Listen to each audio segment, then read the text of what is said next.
hello guys नमस्कार बंधुসকল আজিৰ topic বিয়া মানে শাদীৰ ওপৰত কথা পাতিম আজিৰ ভিডিঅ'টো ল'ৰা ছোৱালী উভয়ৰে বাবে হয় বিশেষকৈ আজিৰ ভিডিঅ'টো ছোৱালীসকলৰ কাৰণে হয় ছোৱালীসকল বিয়া বা শাদী নামৰ শব্দটো তেতিয়াই সোমাব যেতিয়া আপুনি মেণ্টালি ইমোশনেলি ফিজিকেলি তৈৰি হ'ব বা প্ৰিপেয়াৰ্ড হ'ব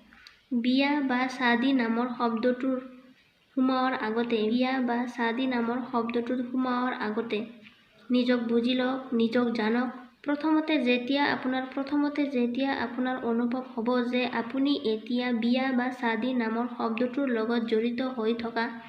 জড়িত হৈ থকা সেই ভাৰখিনি বা ওজনখিনি দাঙিব পৰা হৈছে তেতিয়াই সোমাব দ্বিতীয়তে বন্ধুসকল যেতিয়া আপোনাৰ অনুভৱ হ'ব যে এতিয়া আপুনি এটা সম্পৰ্ক সম্পূৰ্ণৰূপে ভালকৈ দাঙি ধৰি ৰাখিব পাৰিব তেতিয়াই বিয়া বা শাদী নামৰ শব্দটোত সোমাব তাৰ আগতে কেতিয়াও নোসোমাব